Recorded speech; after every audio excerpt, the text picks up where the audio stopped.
Hello and welcome to the Queer and Clear podcast. I'm your host, Catherine Rollins, and this is a series of interviews where we talk to people about their sexuality and their spirituality and where the two meet. Welcome, Ayla, to the podcast. So Ayla, a little context, everybody. Ayla and I have been friends for some time. We became best friends when we initially met. Actually, we went on a date first. That was the first thing, was just action. Yeah, we had a date and it was very funny. And then we came out of that date best friends, as queer people sometimes do. Ayla, would you tell us a little bit about yourself? Yeah. Well, at the moment, I'm a human trying to stay alive in Melbourne, like ignited alive. In this like immense, like collective numbing. I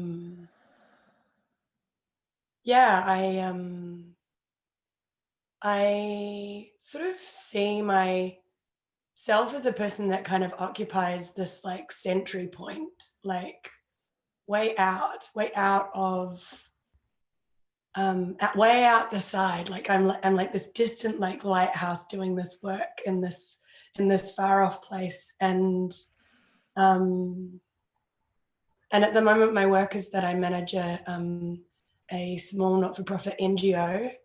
And I work to provide support and advocacy for women who've been criminalized. And so the work is tough, and it has lots of intersections with family violence and the child protection system, and I really see my place out there as like one of, it's like a holding and a priestess piece. That's like, I'm out in this space that doesn't usually have humans who have done deep integritous kind of spiritual work and inquisition. It's often extremely activist and has a lot of I guess important radical kind of ego stuff. And it's interesting to hold that space differently. And and I see, I'm all the way out there, and I feel there, like I don't see humans like me there.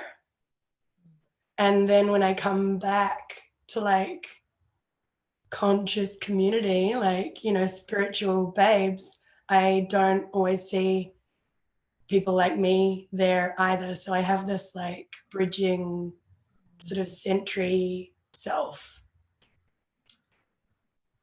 And I find it easeful, but I find it hard to describe my spirituality to that side, and I find it hard to describe my work to that side. So it's an in-between. Yeah. That's beautiful. I'm just dropping into your frequency. I expected that. I'm like sinking a few notes deeper. It's good. I can get this.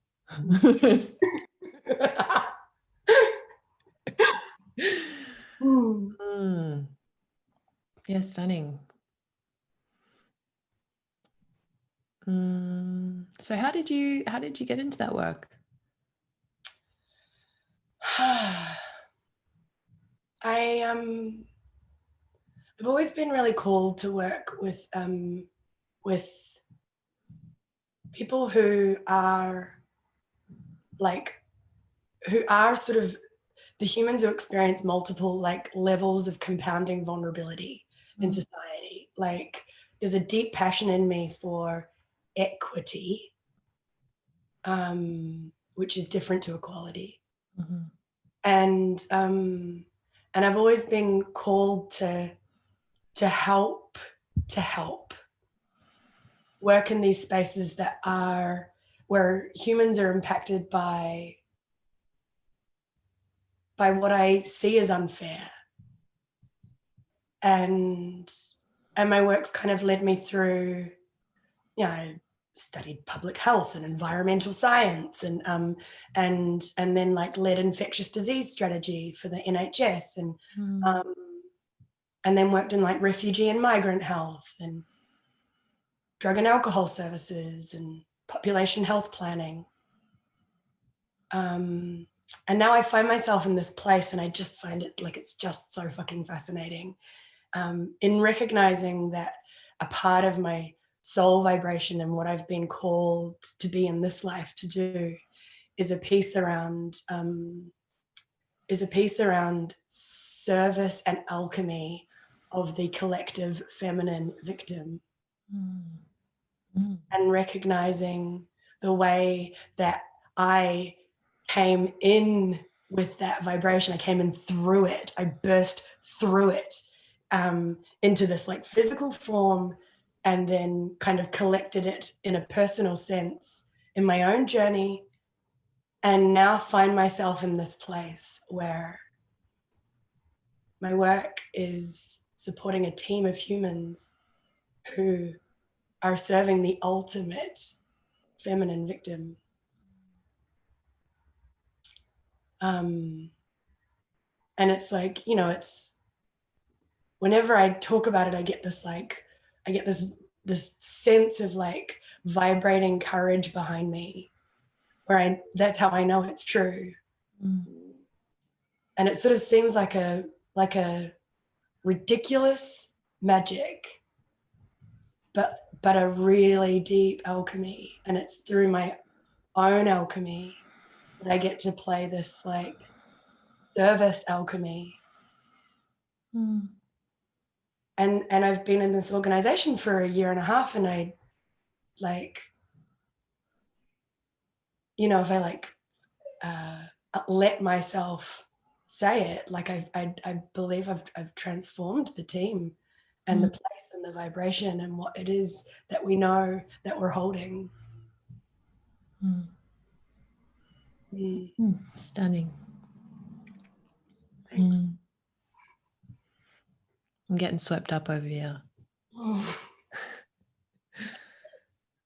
When I speak to you, I go to this like very, when I hear you and feel you, I'm like in this really slow, swooshy ocean type thing. And it's really soothing. And I'm like rocking side to side energetically, just like listening on a sea.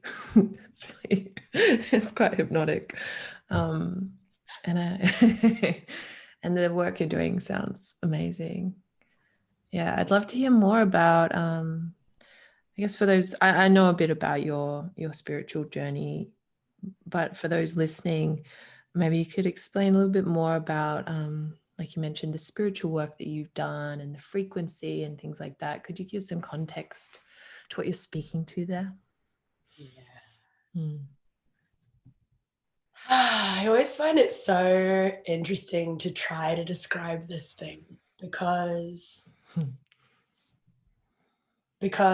there was I know it from, there was a time before it, before I like there was just this intense curiosity and magnetism toward something that I wouldn't let myself taste yet. And so there was a time before it, and then there's been a time since. And it's strange to like summarize what that, like what is that? What was before and after what? Like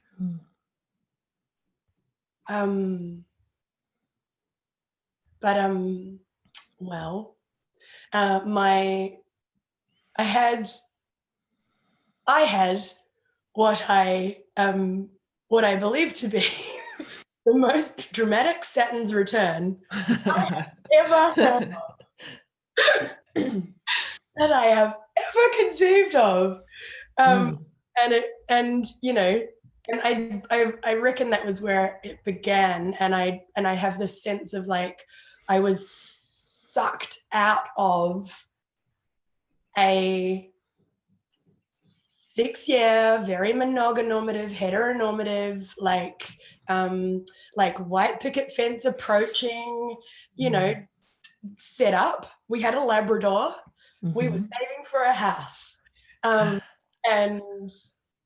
like this, it was like the center of me was being like there was a energetic plunger on me, pulling me out of that.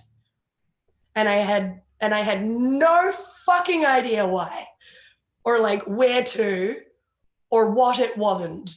But I just knew I had to like fuck off out of this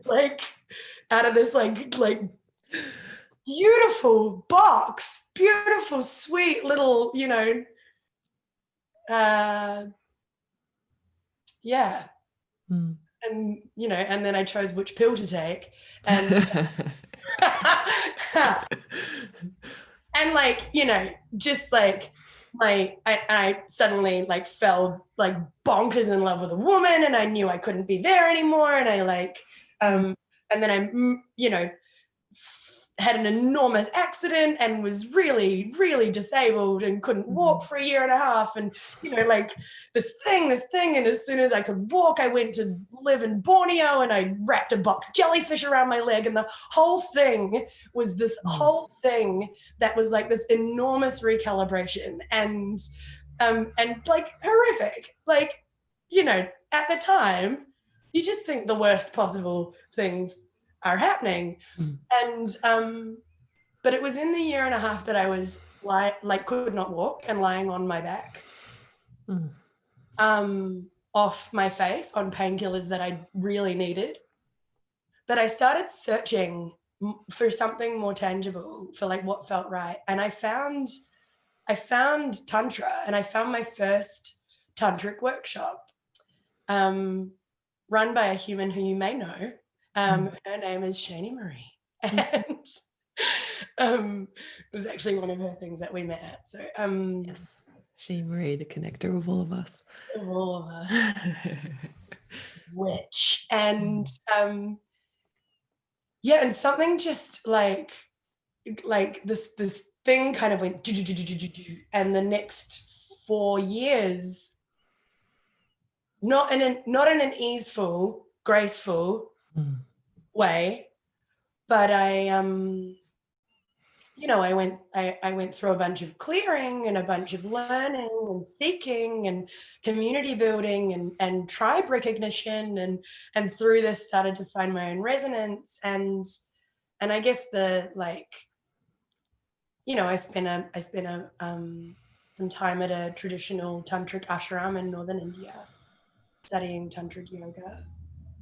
The old tantra, the kind that is not anything to do with sex. Yeah. And and eventually went to Highden Mystery School in New Zealand, which is a 6-week soul initiation training. And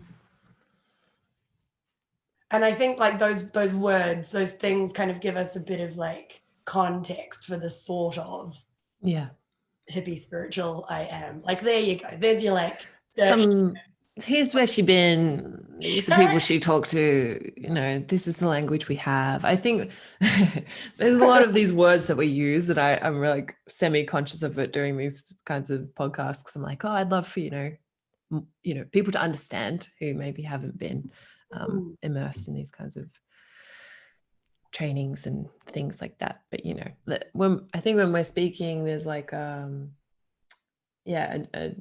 shared context, but also like a felt sense of what we're speaking about, and just trying to offer some extra little bits to people who maybe can't feel it immediately, or like can feel it and like, what the heck is this,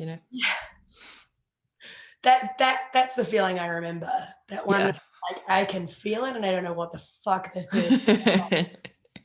But like I want to be closer to it, Yes. Yeah. And I feel like I met you when you weren't on your back anymore, and you were we were both living in Melbourne. We were doing stuff. We met through Shani Marie at a sister circle. What was it? We gazed into each other's eyes and there was an immediate sense of recognition. Good times. And then I remember I saw you just before you went to Highden Mystery School when you had a different name. Yeah. And it was, and we were talking about it. And then next minute, Ayla's here. Ayla's here. I was like, whoa, she's been on a journey. I know a lot of people who've been to Highden Mystery School. I almost went a bunch of times. Can you tell us, I know it's a mystery school, so I don't know how much you can actually tell us, but could you tell us just some of what you learned there? Yeah. And it's always at this point that I like, I work in a space that's not that woo. Woo is a technical term for for when things sound pretty wacky. And I work in a not wacky space. And then there's this like trying to describe this stuff, and you like, you deviate into the woo. And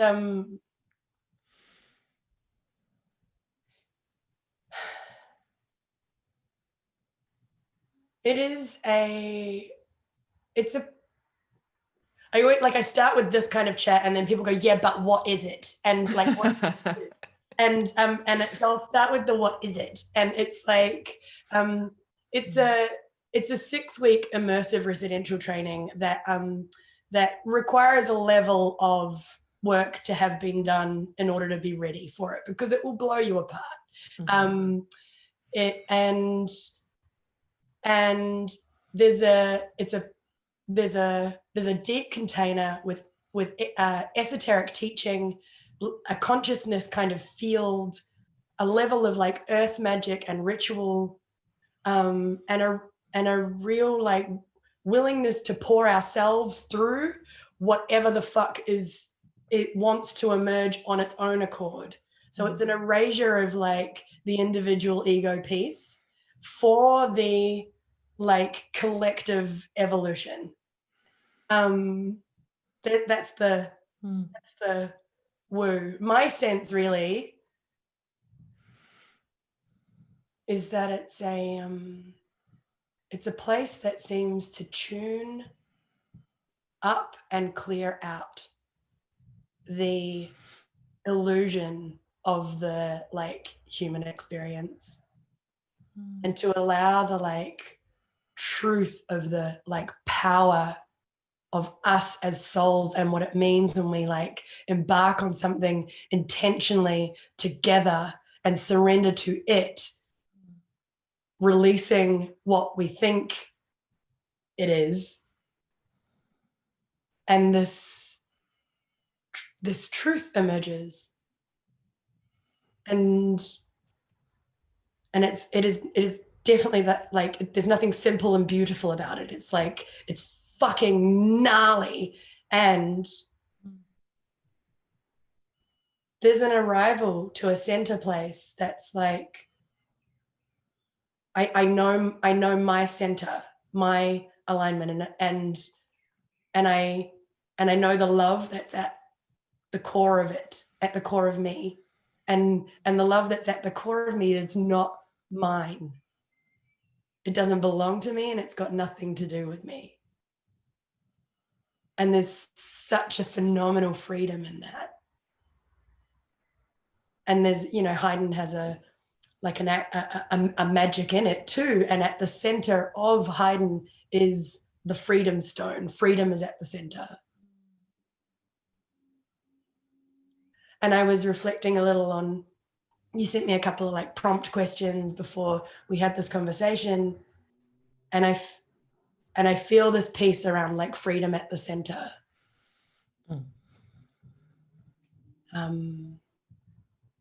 That I reckon we'll loop back to. Yeah, I think freedom has been a pretty strong theme through all of these interviews that I've done, talking a lot about freedom, fluidity, because I feel like, when you speak about queerness, for example, a lot of that is about freedom, because it's like freedom to express who you really are or who you feel you are. And I get the sense that this Highden experience is a lot about that as well, focusing on a particular aspect, the soul and the collective and listening. And I think a lot of this stuff is about listening and being receptive to what's there. And this the sense of particular magic that is the note that you are here to sound. Like the note that wants to sound through you. And that bit is definitely yours. Like that bit is no one else can sound that. And I think lots of stuff gets in the way of the purity of that sound.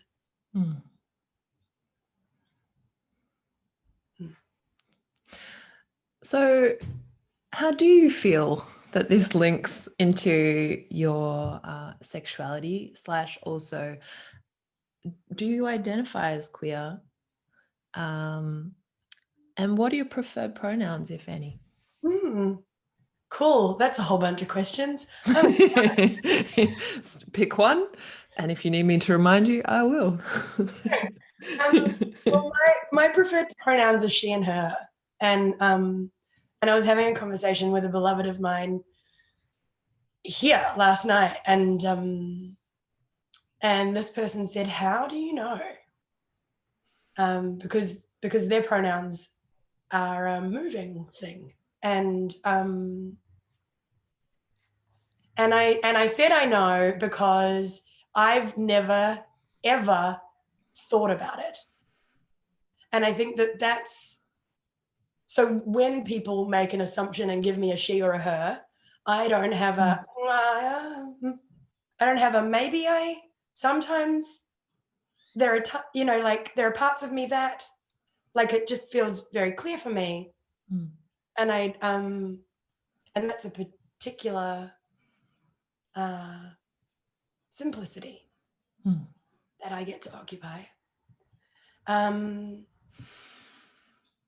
These days, the simplest thing I identify with is queer.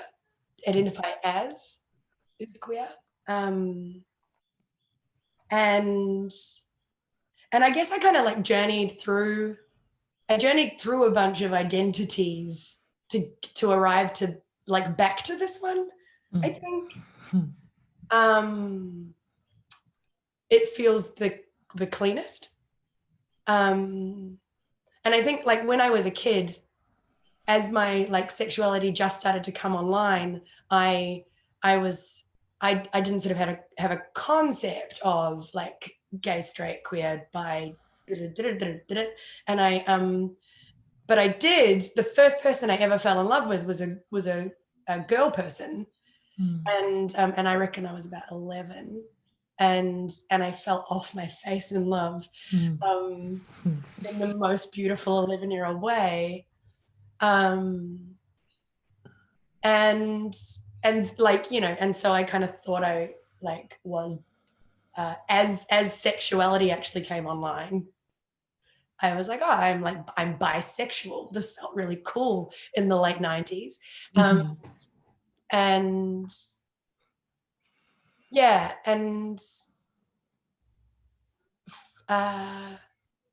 my sense is now that that bisexuality assumes a binary of genders.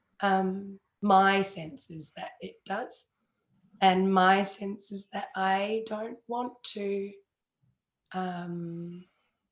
use an identity that might perpetuate something to others. I've had it kind of reflected back at me, especially by non-binary people, being yo, I'm not in that. And not everybody feels that way, but they did. And Yeah, and so queer just is like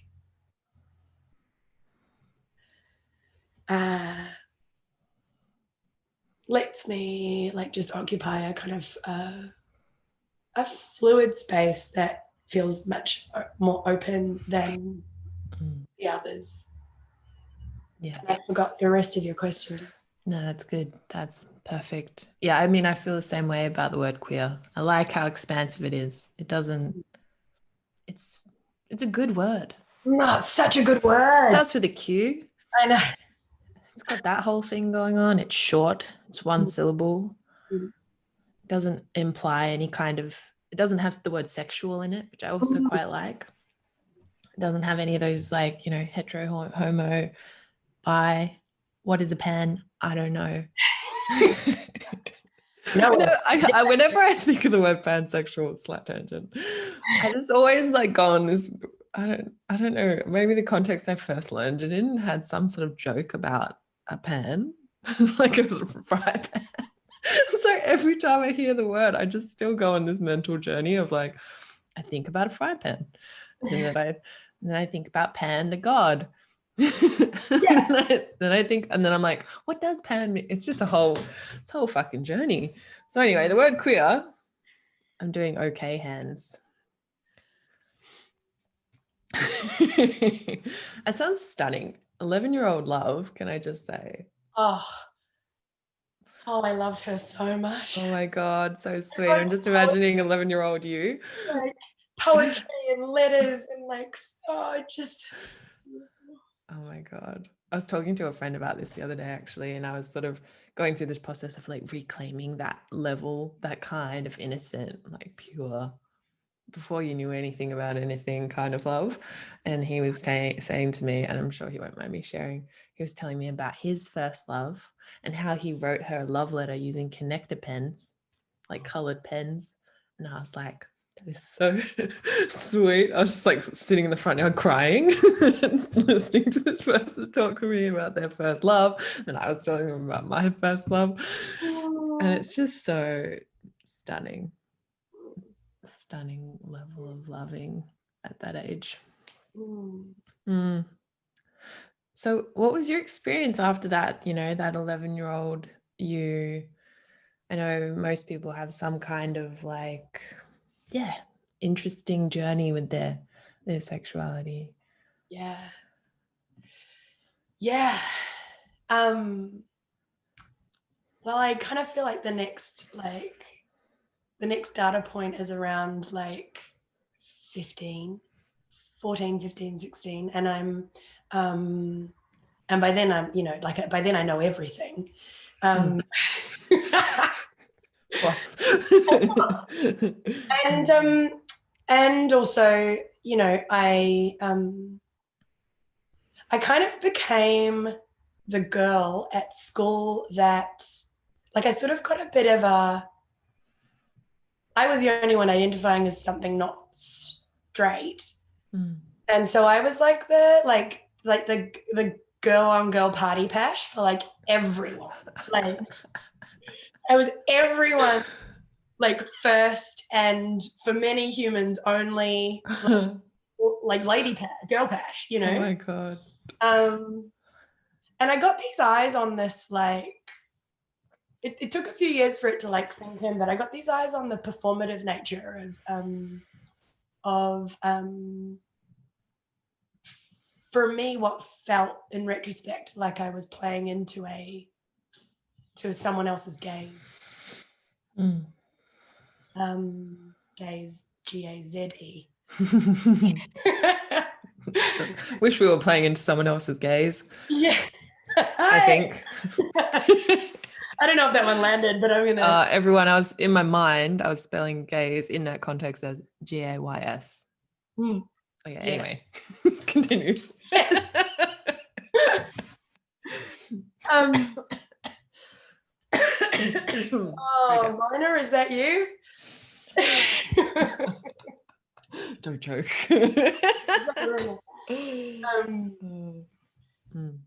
Yeah, and what?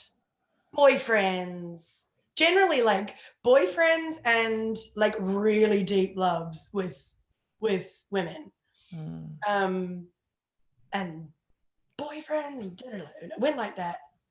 And I ended up leaving Saturn's return, 6 years with a dude, fell bonkers in love with a chick. She was the greatest thing I'd ever imagined. Now I'm like probably gay, which I wasn't, but like I love the fluid nature of identity. I love the way that it feels like we cling to something as though it's static, as though we've like arrived at a place where we can now say, this is the truth. This is like I've arrived at the destination, and I know this is true. And I just laugh at how many times in my life I've like arrived at this very assertive like identity. How good is it? Love the moment of certainty. Oh, bless. But I like these days, like the moment of certainty comes up and I'm like, I see you, illusion of certainty. Like, I click on you. Yeah, look. I think one of the things that has been quite interesting for me in recent years is, and I was speaking about this with an ex-girlfriend, as you do. And we were talking about being queer, and she was kind of jokingly, and I'll be relatively colloquial with this because that's how it went. We're like a few wines in, and she's like, "How queer are you though, bro? Like when was the last time you ate a pussy? Like all I see is blokes. Like, are you really?" And she was having lols. She was having like this like, this like jokey thing. Since we were together, she's only seen women and I haven't only seen women. And I felt this strange thing around like validity and like the right to claim an identity if I think I look the most femme that I've ever looked in my life. Like I have this long hair and I'm I don't know what is femme.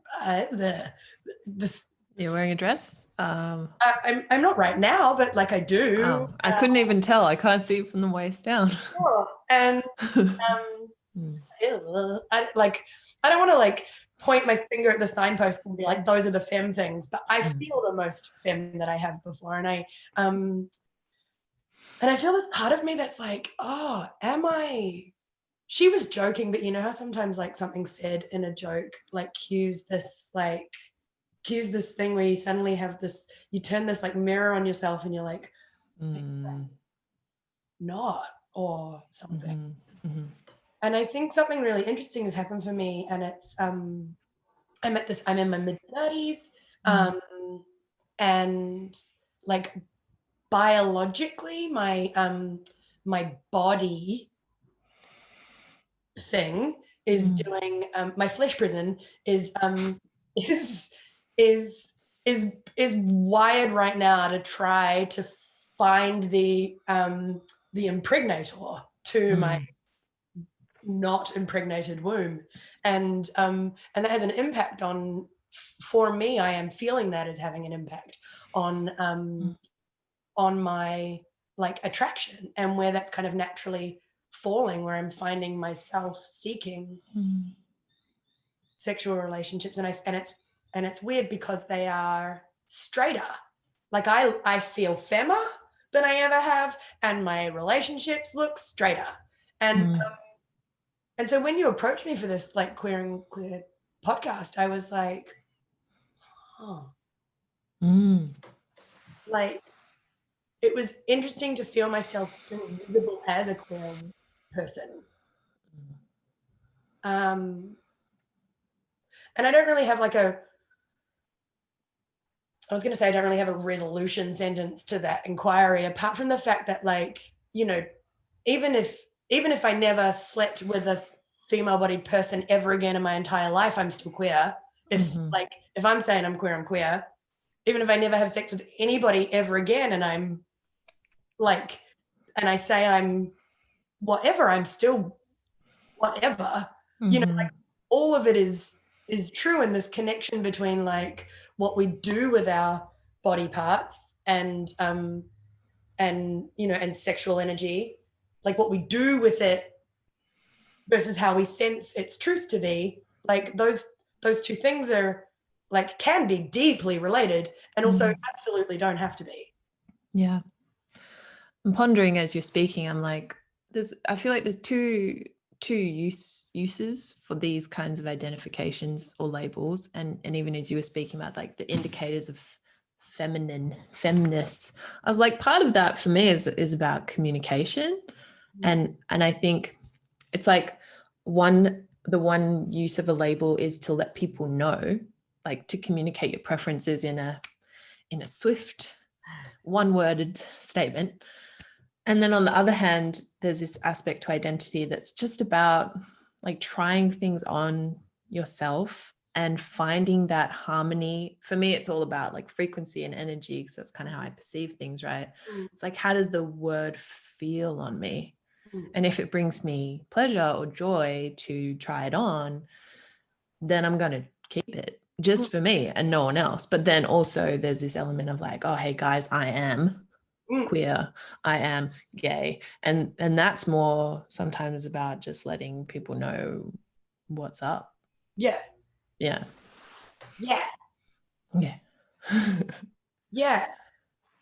And I do think we do this kind of language, like a communication thing with our thing, you know, like there's she's referencing her appearance.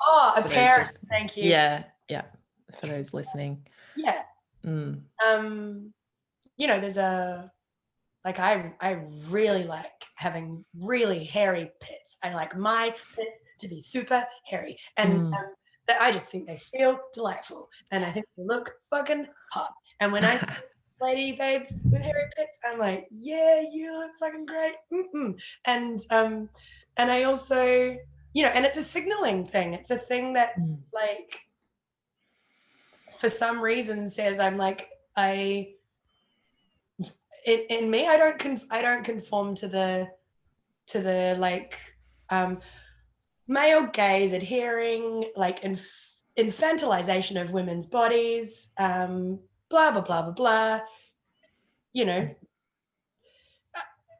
There's like these like little bits, and we do it with our clothes and with the way that we like keep our face, hair, etc.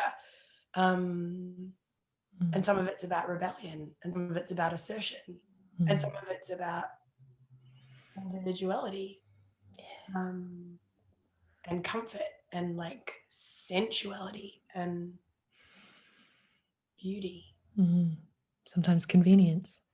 Yeah, sometimes Siebs. Yeah, Siebs. Yeah. Short for CBF, which stands for can't be fucked. Yeah. I'm big on being the bridge around here, man. Thanks. Just making sure people understand what we're talking about. Yeah, I had this really fascinating experience recently where I don't know what happened exactly, but something awoke, something fell away. And I was like checking the gender spectrum to see what felt best. And I really, if I'm honest, really just was vibing him, he, him, he, him. And I was like, But I was just like, yeah, I don't know if I want to go there with the world. And I'll play with it in my small, intimate, immediate circle and with people that are really just happy to jam with me on this stuff. And I don't feel like telling my mum. You know what I mean? Like, and I think that's okay. I think, you know, I don't know why this is coming up, but anyway, let's roll with it. They can feel like there's a lot of pressure, I think, for people to identify. And I wasn't necessarily intending this with these podcasts, but what seems to keep coming through is just this theme of be what you want to be, and also do what you want to do. We were talking about freedom earlier, and here we are again. Do who you want to do. Yeah, do who you want to do. Dress how you want to dress. Use your identity and your appearance and all the things for whatever purpose you desire. If it's to get some chicks, do that. If it's just for you, do that. Great.